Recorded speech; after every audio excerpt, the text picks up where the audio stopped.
So good evening, everyone. I think it's 5 past, so we can get going. The topic of tonight's tutorial is not very exciting, basic science fracture healing and how we can influence this. Unfortunately, it is an important topic for the exam. Usually in the exam, specifically in the oral, when people fall back to ask you questions about basics, it likely means that you're struggling a little bit. So you really want to know your basics well, not to dig a bigger hole for yourself. Well, I'm going to ask lots of questions to try and keep it interactive and to keep us all from falling asleep. And if no one's answering, I'll nominate a volunteer to answer the questions. So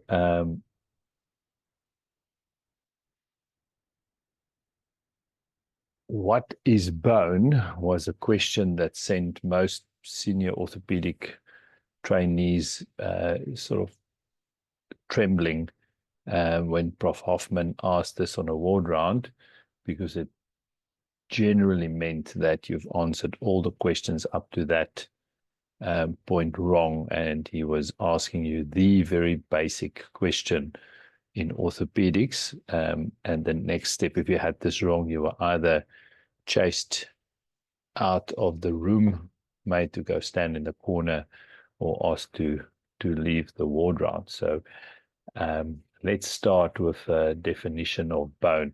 Brad, unfortunately, your name always comes up first. So can you tell me what is your definition of bone? Yeah, sure. So I'll just start with it's a connective tissue made up of organic and inorganic components that gives the human body its primary structure. Okay, good. So I think that's two of the main components. You said organic and inorganic. That is both parts of the acellular part of bone. What else does bone contain, or what else makes our bone? And then I suppose the cells, yeah, you said so. Yeah, living cells. So there's lots of different definitions, but so one of the best definitions is that it's a living tissue. Its tissue consists of living cells in an acellular matrix, and then the acellular matrix is made up of an organic and an inorganic component. The cells, well, that's easy. Those are the osteoblasts, osteoclasts, osteocytes, and osteoprogenitor cells, and then the organic and the inorganic component. Schalk van der Merwe, you come up next on my screen. What's the organic component of bone?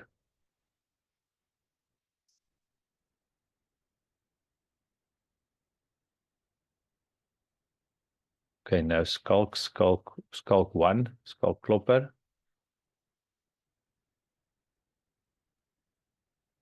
So the organic component is it's basically all the collagen and growth factors and cytokines, and what are the proteoglycans, and so basically all the kind of and metabolic and aspects to it, and proteins. Okay, good. And then Giuseppani, what's the final component, the inorganic component of bone? So the inorganic components would be phosphate, calcium hydroxyapatite. That's usually found in so that's the mineral component. So it's mainly calcium and phosphate, like you say, and calcium in the forms of hydroxyapatite and phosphate. Okay, great. That's the first question done. Cindy, what types of bone do you find, or how would you describe the different types of bone?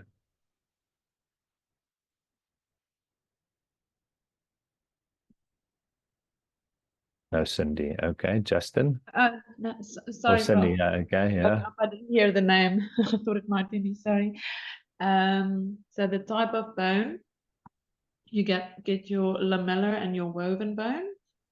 Is that the question, or otherwise? Yeah, or that's one. I mean, the first answer is there's different classifications. So yes, lamella woven bone is different histological types of bone. Any other classification of bone that you So can your think of? cortical or your cancellous? Yes, that's yeah, again, cortical of the structural classification, and then anatomical. You have flat bones, Yeah, your flat, your and long, your long short, bones, and irregular then bone. structurally, macroscopically, like you say, you have cortical bone and cancellous bone, and then on a microscopic level, you have a woven bone and lamellar bone. Okay, so bone metabolism is basically a dynamic process with continued turnover of bone and a balance of bone formation and bone resorption. I mean, I would say when we get to stuff that I think it's important that you should really know for your final exam. Of course, it's a little bit different for your primary or for your intermediates that you guys are all passed. This is controlled from a signaling pathway. Sorry, was that a question? Normally when you unmute, you can hear. Okay, let me just see who's not muted. I can't hear, Prof. You can't hear me. Hello? Can you guys hear me? Yeah, I can hear you fine. Yeah, I can hear you. I can't hear, Prof, a single thing. Is that the problem? Okay, so someone is talking and saying he can't hear me, but I can't see who that person is. So maybe just type in the chat if you can't hear me. It seems to be an isolated problem, not a general problem. So just type in the chat if you can't hear me. Okay, so this is controlled complex signaling pathway. I would say probably the one signaling pathway that's important to at least have a basic understanding of is the rank L signaling pathway, just for the basics to understand it, number one, and then also just secondly, because it's important in quite a few disease processes, and then also in certain medication. So let's go down the list here. So Justin, you're next here on my screen. What can you tell us about the rank L pathway, signaling pathway? All right, so rank is attached to the osteoclast. Rank L binds to rank and basically activates its in terms of bone resorption, and it's inhibited by osteoprotegrin, OPG. Yeah, and it activates the osteoclast.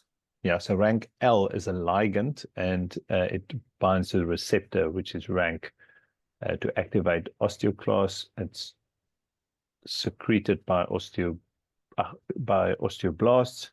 and it obviously regulates the normal bone turnover process. Next on the list here is Vabron. So can you tell us a disease process where this is dysregulated? Prof, this can probably be in your osteoporosis and osteomalacias where that's affected. Yeah, so osteoporosis, osteoporosis, it won't be wrong. So what medication would work on that pathway then? Bisphosphonates can affect that. Yeah, so bisphosphonates doesn't primarily work on the RANKL signaling pathway, but your RANKL inhibitors, sorry, work on the signaling pathway, which is probably the best known one. Do you know the name of the best known one? It just escapes me now, bro. Denosumab. Yeah. So denosumab originally basically designed to be a drug for osteoporosis, but probably more common. It's still available for that indication, but probably more commonly used now for the treatment. I don't know who's Z-fold5. That's next on my screen. Who's Z-fold5?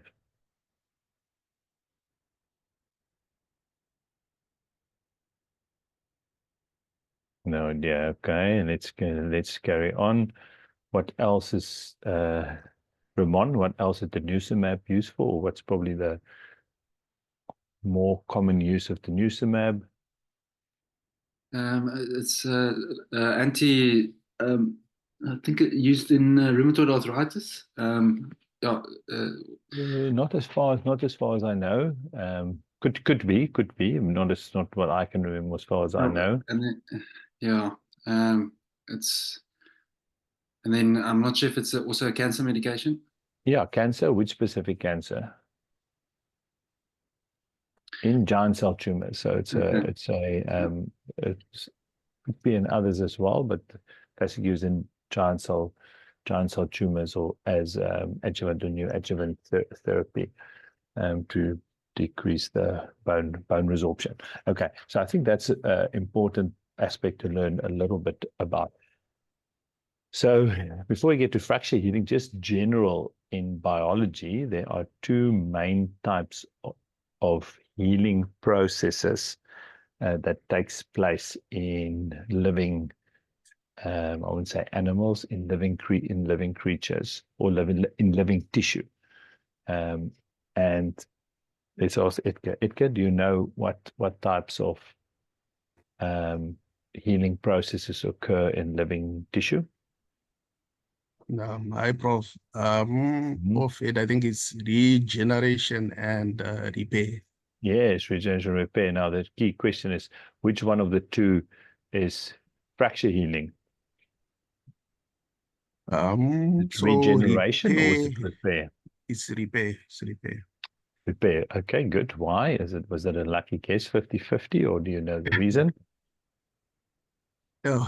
So in terms, by just looking at the definitions, with repair, there is an inflammatory response and formation of granulation tissue, which sort of goes hand in hand with what we see in bone usually healing yeah. With an inflammatory process with a scar tissue, fibrous tissue model is repair and not regeneration. Some people often refer to bone healing incorrectly as regeneration, and obviously regeneration is where damaged cells are replaced with the same type of cells, and for that to happen, the connective tissue framework must be intact, where repair depends on the formation of granulation tissue that's then organized, and for that the connective tissue framework is disruptive. So bone healing or fracture healing is an example of repair as a restorative biological process. And bone repair happens in a structured fashion with initial hematoma and necrosis, followed by a period of inflammation.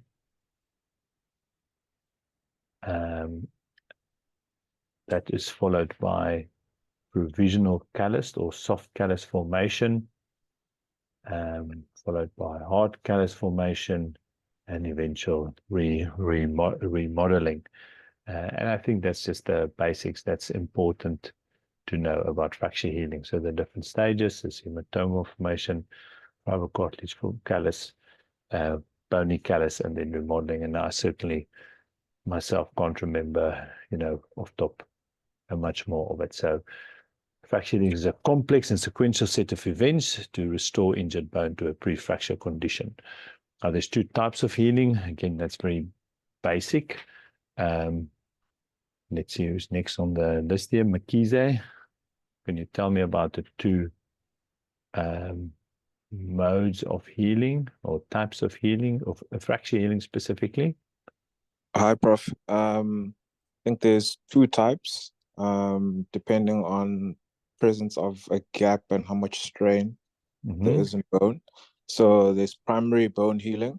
There you've got no gap, and it uses, I think, the Harvesian remodeling system, strain of 2%.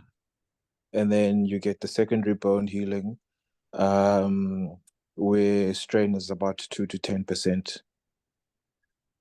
Yeah, so we'll talk about the biomechanics later, but yeah, basically primary bone healing is bone healing without a cartilage model, basically. So that's just bone, basically bone remodeling carrying on in this process because the bone is so tightly squeezed together.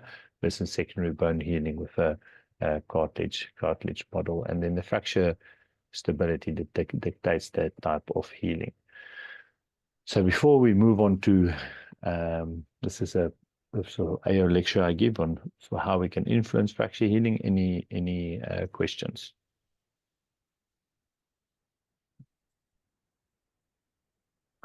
Cool. So, I mean, the main thing for us, or the main question for us, is how can we influence fracture healing, and basically for the treatment of fractures, but also when this process is disrupted, to know how we can get this process restarted or continue to proceed to eventual bone healing. So, so a few learning objectives. So I've used this slide so many times, and I know many of you have seen it multiple times, but just as a very nice example of that in nature, bone heals. So this is a picture taken while hunting in the Karoo. You see obviously below the horn, which is a hair-like structure, there's a base of a bone. And as you can see here from this Gemsboek, that was fractured. It's in some activity, and it's healed with a huge ball of callus. So in general, you know, in nature, bones heal, and often we just need to stay away to allow them to heal. And in general, in operative orthopedics, the rate of non-union is often higher than in non-operative treatment. So we certainly don't intervene to improve union rates. The other important thing is that there's no substitute for sound mechanics. And if you don't follow the general principles of fracture fixation, then, you know, fracture is not gonna heal. And there's also no silver bullet. So there's no single thing that you can do that's going to achieve or stimulate bone healing in every case. And if only we had Skilligrow for the Harry Potter fan, see here that we could give to you know, any injured person to regrow the bones, but unfortunately we're not there yet. This is a real thing. This is actually a picture of one of my patients came to me with this this supplement that was not cheap. It was very expensive, like way over $1,000 for this bottle, and it called Bone Revolution, and it contained what they said was calcium, a different kind, boron, I don't know what that is, magnesium, vitamin D3, Benacal, manganese, and zinc. So unfortunately, there's no silver bullet. So what do we require for bone healing? Well, we require 2 bone ends. We require the right mechanical environment. We require the correct biological environment, and then some systemic factors to achieve healing. So there's lots of different things that achieve bone healing from the host.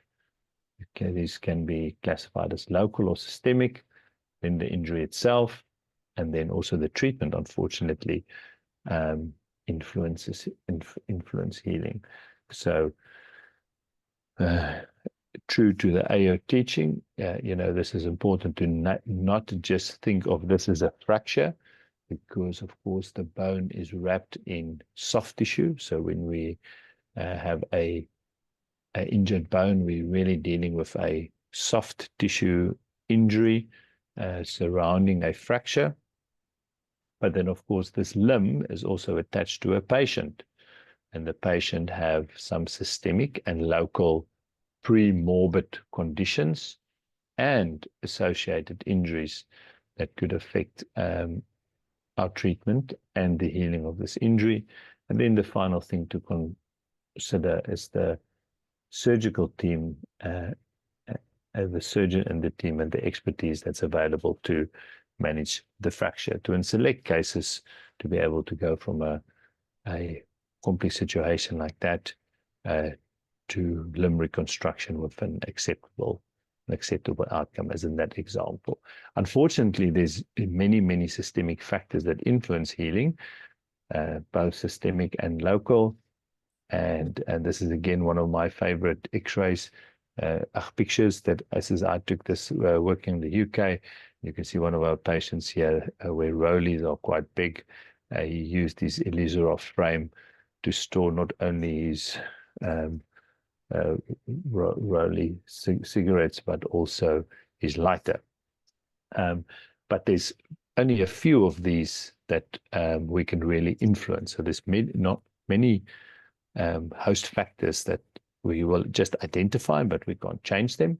And our job is really to identify them, which is important because it helps us to stratify the chances or the risk of the patients developing a non-union, but also to identify the optimizable or modifiable host factors, because those we might be able to change to increase the chances of healing. So what can we really do? While we can get our patients to give up smoking, or we can try at least, and excessive alcohol. Now, historically, I certainly used to joke and say that alcohol intake is only a problem if you drink so much that you that you don't eat properly or that you fall. But there's more and more evidence that alcohol is an independent risk factor for developing of non-union. That's excessive alcohol intake. Avoid medication that affect healing if they're not for other life-saving, life-threatening conditions. Attention to nutritional status, correct vitamin D, correct anemia, good control of systemic conditions, very important. Probably the most important one is diabetes, but also thyroid, and treat infection aggressively, and then also functional rehab. The one thing we cannot control is the injury. Some of you might have seen this or remember this patient. I've got a few videos of the actual injury of some of my patients, and this is a patient that's gave me this video. And Bosch there, he was photographed by CCTV from the complex across the road, where he drove with someone turned in front of him. This guy, and you could see him flying there, wearing tackies and a short, on the motorbike. So you can imagine what his limbs look like after that injury. So the mechanism of injury determines the energy transfer to the tissue, and it's dependent on two things: the velocity and the mass. Obviously, importance that velocity is more important because it's 2 vector square. But then also important is the deceleration. It's a classic example of, the motorcyclist or skier that falls at very high speed, but slides over a long surface with minimal injury, and someone just falls off a step ladder, but comes to a sudden halt, and because of, deceleration, so all the energy being transferred over a short period, you can have more severe injuries, even from falling from a smaller height. So the energy transfer determines the fracture pattern. So you can see X-ray on the left, simple twisting injury playing football. The one in the middle is being involved in a car accident, and the one on the right is hit by a train, or hit by that car not wearing protective gear on your motorbike. It also determines the soft tissue, and if you have that X-ray on the right, you're going to expect either an open injury or a closed injury with this type of soft tissue. And it also determines the associate injuries. This is another one of my favorite quotes, just saying that, you know, we should think of the other structures, you know, when we're dealing with fractures, or specifically fractures not healing, not only the bone. And another good quote just showing why there's a difference between surgery and medicine is, for us, it's not only good enough to know what is good or what needs to be done, but we must also able to do it. So what can we change with our treatment? Well, there's only really two things that we can influence with our fracture care. And I say fracture care because it's not only relevant to surgery, it's also relative to non-operative treatment of fractures with splints and braces. We can determine the stability of the fracture and then also the gap. So that's the area which the motion is distributed. And then the amount of strain in the gap will determine the type of healing. So you're all familiar with Perrin's interfragmentary strain theory of fracture healing. It's not a new concept, like he described in 1975, and he said that strain is calculated as the change in length divided by the length or divided by the gap, and it is an oversimplified theory of the biomechanics. For one, you know, it's also, we think of it as unidimensional. Of course, a fracture is three-dimensional. There's movements in all planes, but it certainly goes a long way to explain why some fractures heal and why some not. Again, I've said it many, many times, but I think this article is a must read, The Unified Theory of Bone Healing. So the nice thing about this article is not a scientific study, but it's a sort of a editorial written by, if you look at that names on the left, those are all massive names in AO or orthopedic fracture care from UK, from South America, and from the East, and this consensus that they basically look at all the different theories of bone healing and try to summarize them in a single article. And they came up with this concept of what's called the bone healing unit. So Perrin also then described of how through the healing process, the interfragmentary strain changes in the fracture gap. So initially, when you just have a hematoma granulation formation, there is a lot of there's a lot of motion, and that leads to a very high strain environment. So there's only granulation tissue formed in the gap. The granulation tissue stabilizes the fracture gap to a degree and decreases the motion. And with the strain then decreasing, you have soft callus formation. Of course, that further decreases the movement and leads to further reduction of the strain till you have hard callus and then eventual bone. And he describes all of this in relation to the interfragmentary strain at the fracture site. So if we look at our spectrum of stability, and I think this is important to not think of the two as absolute black and white, because we have all seen a simple fracture treated with a rigid fixation with anatomical reduction and absolute stability using a compression plate, healing with a tiny amount of callus, often in a different cortex from where the plane is. And all that tells us that obviously across this fracture, the strain wasn't the same everywhere, and specifically in a different direction or not underneath the plate. There must have been just enough motion. So basically, it's not always that you can have either one or the other. It's obviously there's a little bit of a spectrum of stability. With direct healing, we aim to have a insignificant or very small gap, very little movement, and basically some people would say it's not fracture healing, but it is just bone remodeling or going on with its normal process of remodeling across the gap. And we achieve this by absolute stability. Indirect healing on the other side, so that's sort of how bone heals in nature with non-operative treatment or with certain operative treatments, and this is where we achieve a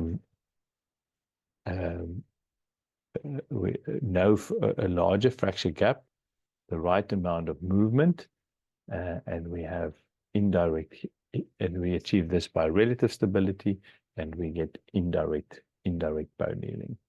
And this is where we use fixation techniques that really depend on maintaining alignment and not necessarily anatomical reduction, like with nails or with bridge plating. I don't have to go over these basics. So this is just a case of mine to just show how I treated a fracture that was initially a Schatzker 6 fracture with comminution in the metaphyseal area with a bridge plate. And as they described in that article, there you can see how this has progressed to form a single plane non-union. So maybe I can just stop and ask for some criticism. Yeah, Fidelis, you're next in the line. What do you think of this fixation? So this is already down the line. This is not an acute fracture. So initially this was a Schatzker 6 fracture that was treated like this, and now it's a few months down the line and it's formed this radiological picture. What do you think is happening here, and can you comment on the fixation? Hi, thanks, Prof.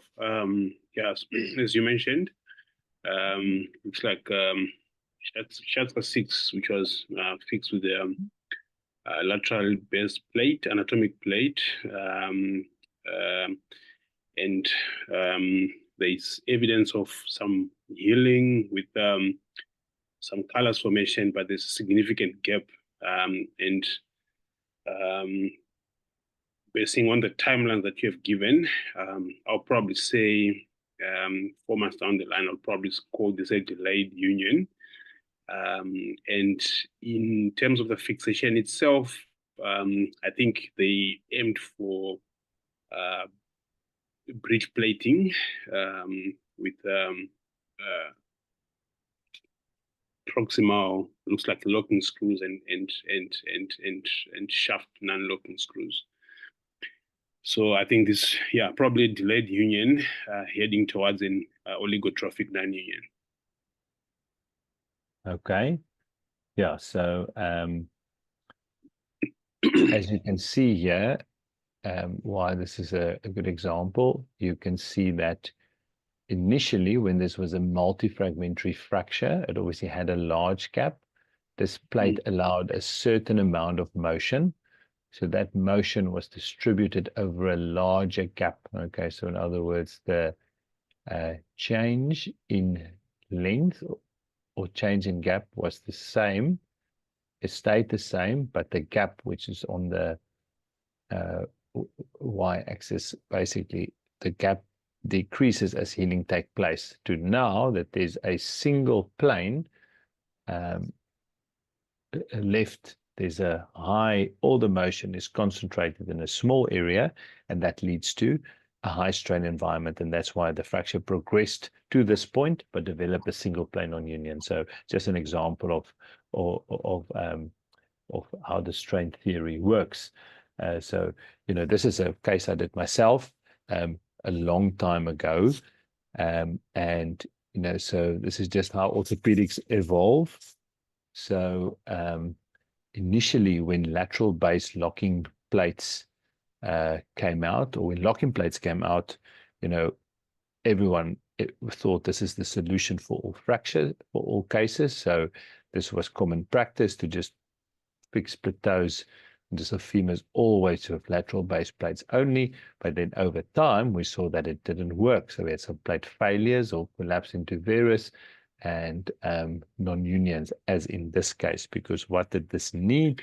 Well, it also needed a mere place. But why it's an example, or a good example, is then just adding some stability. So no bone graft or anything, just an interfragmentary screw and a another plate on the medial side. You can see it's still the same plate on the lateral side. Did add one screw closer to the fracture. So just increasing the stability, so decreasing the motion in the same fracture led to the fracture uniting. And another example. Just ask, yeah. So did you shorten the took off the distal screws to close the gap and then put a medial? So I recompressed the distal screws, whether you really change the gap. So this isn't immediately post revision. This is now a few months down the line when it's healed. So I think in a situation like this, you're not, I didn't take the fracture down. So without taking this fracture down, you won't really change the gap here. But of course you'll make it more stiffer. So you'll reduce the motion. Okay. So this is an example. Any other questions? Yeah, so I would say now there's a lot to criticize on that X-ray on the left. As I said, this is a case I did myself many years ago. I won't treat that the same way because we've learned this over time. But we do. I still now get cases wrong. You always have to ask yourself when something doesn't work. What have you done wrong, or where could you have done differently? You can also see, you carefully look at this X-ray, is the excess bone around the end of the plate, just showing that there's a lot of motion. Okay, and this is another example, again, of a non-union, now a non-union, but this is a sort of complex open fracture, just treated in a monolateral fixator by one of our referral hospitals, and then sent as a non-union. And again, if you look at the X-ray there, just unchanged fracture, so not adding anything to that fracture site, just a fibular osteotomy and a simple Elizarov frame, optimizing the mechanics to just allow the right amount of strain, leading to uneventful union of that fracture, even in a very atrophic picture there. So just showing the importance of the mechanics again in manipulating healing. Prof, could I ask about that previous? And that's it. Yeah, absolutely. Which one?